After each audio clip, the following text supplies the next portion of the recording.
husband. The whole thing didn't make sense. An old man like the professor with two gorgeous women. Dirk bit the inside of his lip. That part would change soon if he had anything to do with it. In the glow of a streetlight, he glanced at his watch and saw it was after 10 o'clock. If he wanted to pass history, he'd better get home and write the paper on Civil War generals. It was due tomorrow. Dirk worked the muscles in his jaw as he grabbed the gun and tucked it underneath his seat. He'd have to scare Professor Jacobs another time. Then, just as he started his engine, he got an idea so sound and strong it caused a surge of hope to rise in his heart. Maybe he wouldn't have to use the gun. Maybe there was another way to scare the professor into backing off his girl. He chuckled out loud as he pulled away from the curb. 10 minutes later, he sat on the floor of his Indiana University dormitory room, staring at a single entry in the Bloomington White Pages as his fingers began punching the numbers. Not many blocks away, Professor Tim Jacobs lay awake in his girlfriend's off-campus apartment, wondering what was happening to him. He was used to the guilt and insomnia, but the tears were something new. Since he'd begun violating his wedding vows, there had been too many times when he was supposed to be at work reading student papers or at one conference or another, but instead had been sharing a bed with Angela Manning, possibly the most promising student ever to grace Tim's advanced news-writing class. She was young and idealistic and achingly beautiful, and Tim knew their affair was more than a passing distraction.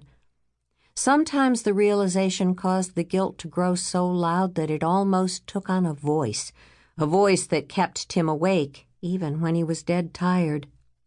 The voice was not audible, but many nights it woke him all the same.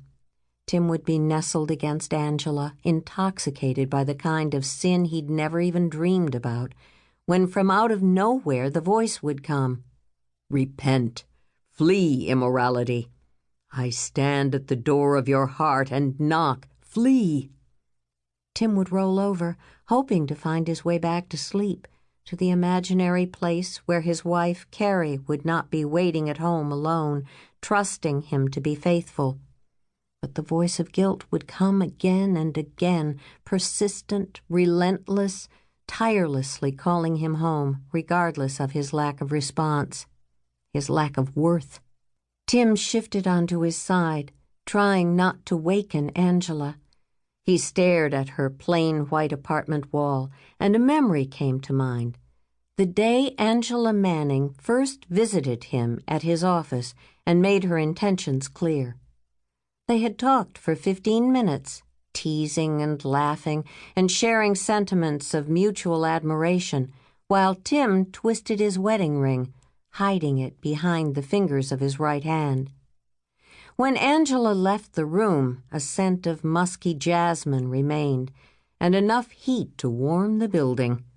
Tim spent the minutes before his next class savoring the way she made him feel, but as he left his office that day, his eyes settled on a plaque Kari had given him for their first anniversary. It bore the engraved image of an eagle in flight, and words he remembered even now.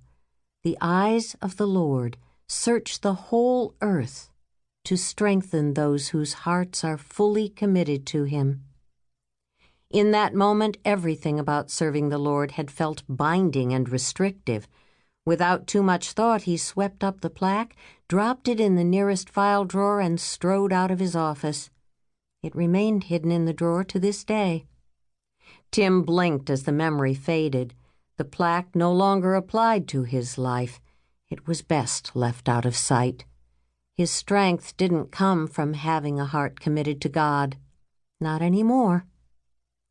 Since the hot August night when he and Angela first slept together, Tim's strength had come from being with her, and from his professional accomplishments, of course.